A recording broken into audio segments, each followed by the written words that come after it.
Hello, friend. I want to tell you about the Honda Accord car. The youngest Honda Accord VII models are just turning 10. Even these cars are attacked by corrosion, which has a negative impact on their appearance and price. The first problems with petrol engines, which are generally considered indestructible, are also appearing. For the first time since the 5th generation, the Accord received a station wagon body, longer, with a longer wheelbase and a 5.18-liter boot, but with a large surface area. For the first time, Honda produced its own diesel engine. All these procedures meant that the car enjoyed great recognition among testers, and even greater among the not very numerous, due to the relatively high price clientele. The Accord was praised for its build quality, very good driving characteristics, and engines appropriate for the car's class.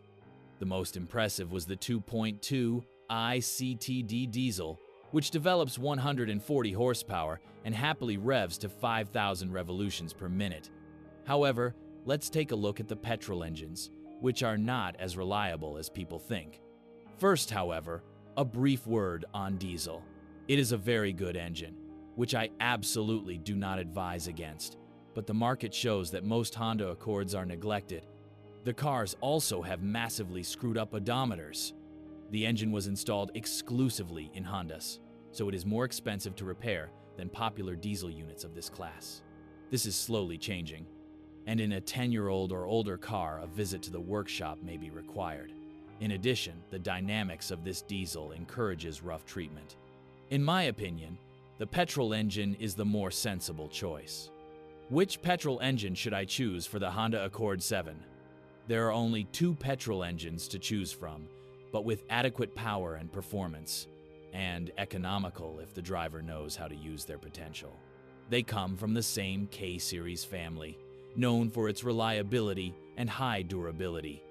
The 2-liter unit is a great compromise between the characteristics and simplicity of a petrol engine and the economy of a diesel.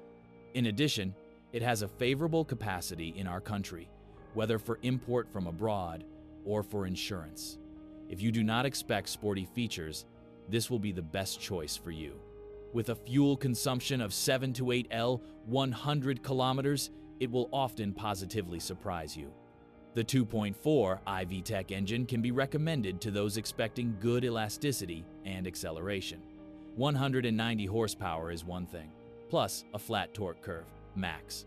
220 nanometers provides not only high driving comfort, but also good acceleration in every rev range. It also fits a 5-speed automatic, although it is worth emphasizing that this gearbox is quite slow, which causes the dynamics to drop to a level close to 2.0 with manual. So much for the theory. Now, let's move on to the sad practice.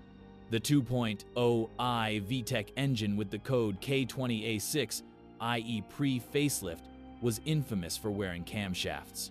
It was improved after the facelift in 2006 by changing the code to K20Z2. No problems have been reported for it so far. The accelerated wear of the shafts was blamed on the poor material they were made of, but recently it has come to light that this engine probably has problems with the lubrication system.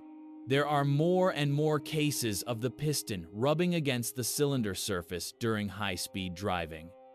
I am talking about speeds above the permissible speed on motorways. There is no way to predict when this will happen. Basically, after such a failure, the engine is scrapped. The only sensible solution, if the car is to last longer, is to replace it with a facelift engine. Apart from the aforementioned problems with seizure, the 2.0 engine does not cause any other problems, apart from engines with gas installations. Neglect in the area of valve clearance adjustment quickly pays off with cylinder head failures. The K24 engine with greater capacity and power seems to be a safer choice. Unfortunately, it is not a sure thing either, because here too the first problems start to appear with camshafts. This time only the exhaust ones, which wear out. However, this is not a common failure. Honda specialists claim that it may be due to very high mileage and the use of the wrong oil. So which engine can be considered the best in the Honda Accord? This is a post-facelift 2.0 engine, which at the moment seems to be the biggest certainty. There are probably no worries about the 2.4 engine, unless it has very high mileage or a gas installation and was serviced at cost. The pre-facelift 2.0 is a mine that can be stepped on shortly after purchase. How to extend the life of a Honda Accord petrol engine? First of all, take care of the oil service. Change it every 15,000 kilometers. Use the recommended viscosity of 5W30 and choose high-quality products. Also, keep an eye on its level, especially in the K24 engine, which can burn a lot. Check the dipstick every 100 kilometers. Common Honda Accord faults. In general, this model is reliable and durable, but paradoxically, it is often neglected because of this. In practice, most copies require more serious repairs.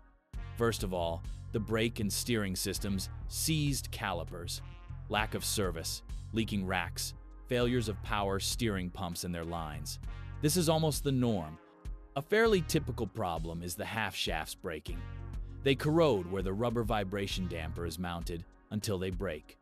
The same problem is known with the lower wishbone pins breaking off. It happens suddenly, but it mainly concerns non-original or factory parts with very high mileage. For years, corrosion of the bodywork, especially the rear wheel arches, has been a known problem. Accord Tours are more susceptible to this. The thin paint does not protect the bodywork well, so it is very easy to damage the coating and corrode in these places.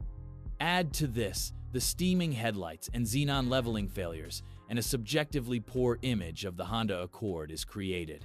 I will only emphasize that this applies mainly to neglected cars and those with high mileage.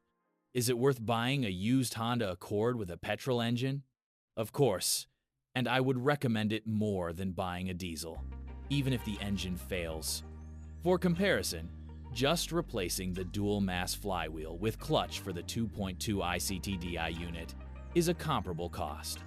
If the car is to last more than a year, it is worth installing an LPG system, especially for the 2.4 unit, which has a hard time getting below 10L 100 kilometers.